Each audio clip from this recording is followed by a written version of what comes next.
Support کرنے والے یا میری حمایت کرنے والے کوئی اور عام لوگوں میں سے نہیں تھے. میری ماں میرے ساتھ تھی.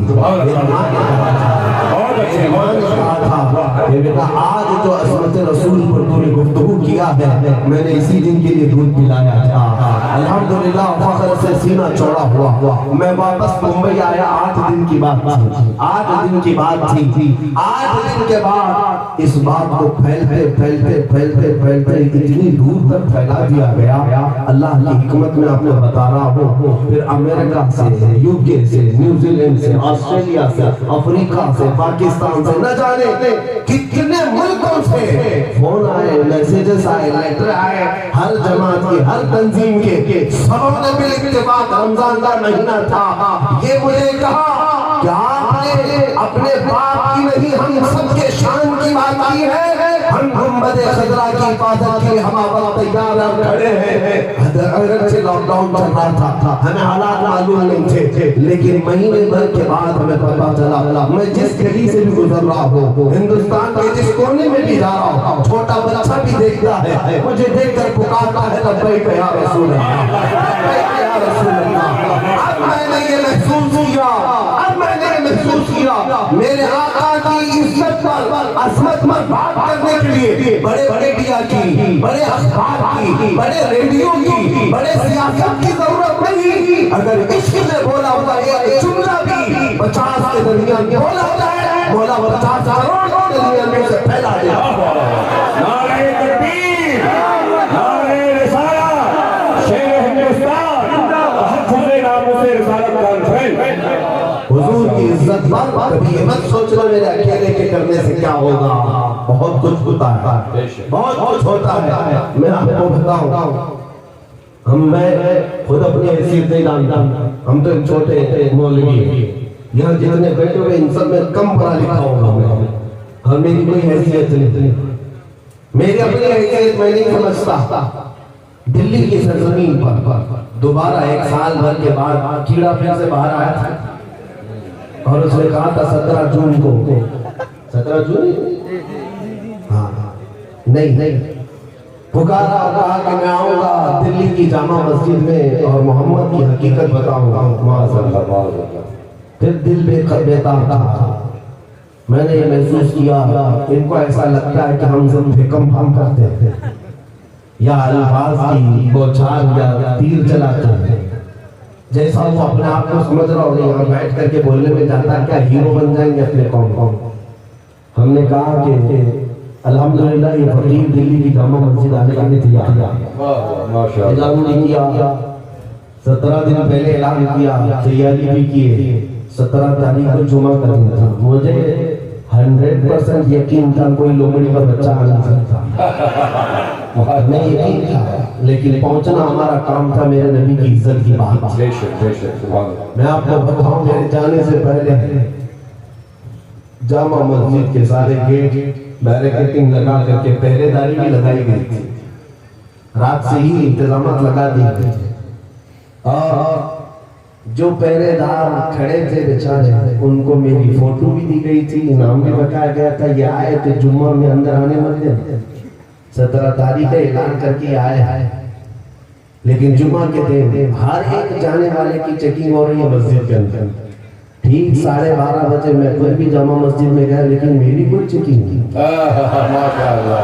میرے آگے والے کو بھی میرے پیچھے والے کو بھی چیک کیا اور مجھے میں اندر آیا. جو بات میں کہنے جا رہا ہوں وہ یہ ہے، لوگ کہتے ہیں نا اکیلے کے کرنے سے کچھ نہیں ہوتا.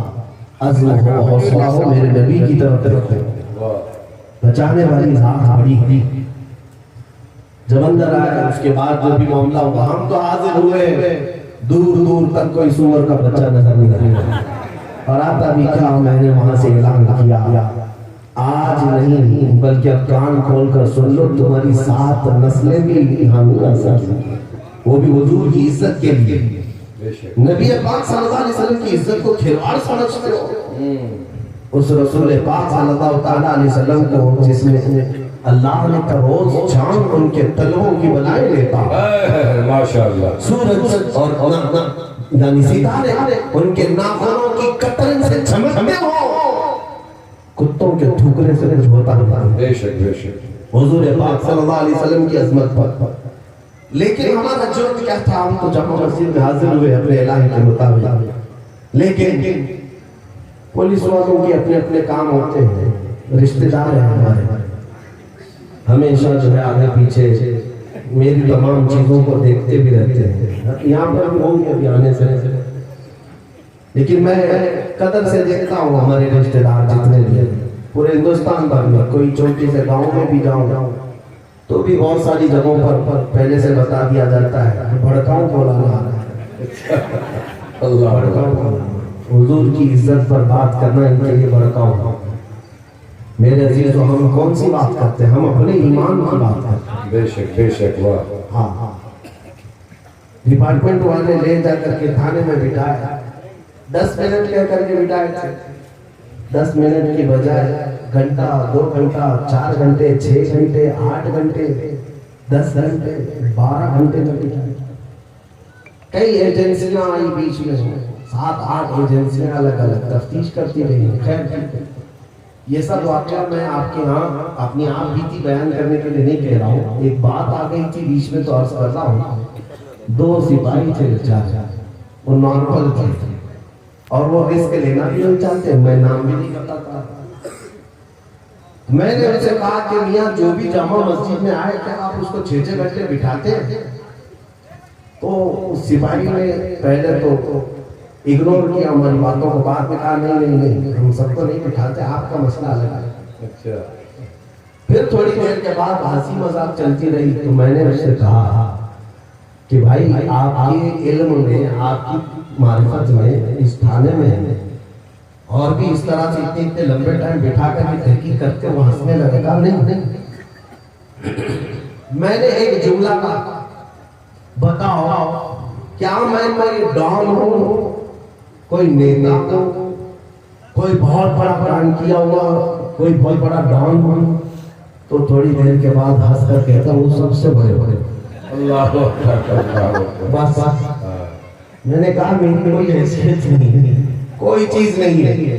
لیکن اس کے بعد دل میں یہ احساس ہونے لگا، تنہا اگر چٹائی پر بیٹھ کے بھی میرے مصطفیٰ کی بات کی جائے، مولا خود ہی بڑے بڑے خیموں میں کھلبلی بجاتا ہے. رب تبارک و تعالیٰ خود ہی روح ڈالتا ہے. میرے عزیزوں، ہمیں اس بات کی پرواہ نہیں. ہم نے جو جینا تھا جی لیا، رسول کا صدقہ کھائے ہیں، اللہ نے جو عزت دی ہے بہت ہے. اب اگر مرنا ہے تو ہماری تمنا صرف اتنی ہے کہ یا رسول اللہ کہتے ہوئے دنیا سے جائیں. میرے آقا صلی اللہ علیہ وسلم کی عظمت کا پرچم لہرا کر کے جائیں گے اور یہ کہتے ہوئے جائیں گے کہ سمجھ چکا ہے. میں دعوت فکر بھی دوں گا، دعوت عمل بھی دوں گا. حضور کے عشق میں ڈوب جاؤ، محبت میں ڈوب جاؤ. اس محبت سے بہتر محبت دنیا میں ہے نہیں. محبت آتی کیسے ہے؟ صرف نعروں سے آتی ہے، صرف تقریروں سے آتی ہے. ایک بات آپ کو بتاؤں، جس کا ذکر آپ دن میں زیادہ کرتے ہیں آٹومیٹک اس سے محبت ہو جاتا ہے. بے شک بے شک. جس کو بار بار یاد کرتے ہیں گویا کہ محبت ہو گئی ہے. اگر آپ گنبد خضرا کے مکین سے محبت کرنا چاہتے ہو اور تمہارا سینہ، تمہارا دل دھڑکے نبی کی یاد، تو آج ہی سے اٹھو اور اپنے ہاتھ میں تسبیح لے لو یا کوئی چیز، کثرت سے میرے آقا پر درود پڑھنا شروع کرو. سبحان اللہ. کثرت سے درود پڑھتے رہو، چاہے دکان میں بیٹھے ہو، بازار میں بیٹھے ہو، مسجد میں بیٹھے ہو، چل رہے ہو، پھر رہے ہو، گاڑی چلا رہے ہو، کہیں انتظار کی گھڑی ہے، رسول پاک پر درود پڑھنا شروع کرو. کھڑے ہو کے، بیٹھے ہو کے، سوئے ہو. 1000 بار اگر تمہارے دن میں درود پڑھنے کی عادت ہو جائے، 40 دن کے بعد پھر مجھ سے ملاقات کر لینا. میں پھر آپ کو بتاتا ہوں تمہاری زندگی میں کیسا انقلاب آ چکا. ماشاءاللہ. یہ یقین کے ساتھ کہہ رہا ہوں، جن لوگوں نے کیا ہے ان کو ہم نے دیکھا ہے.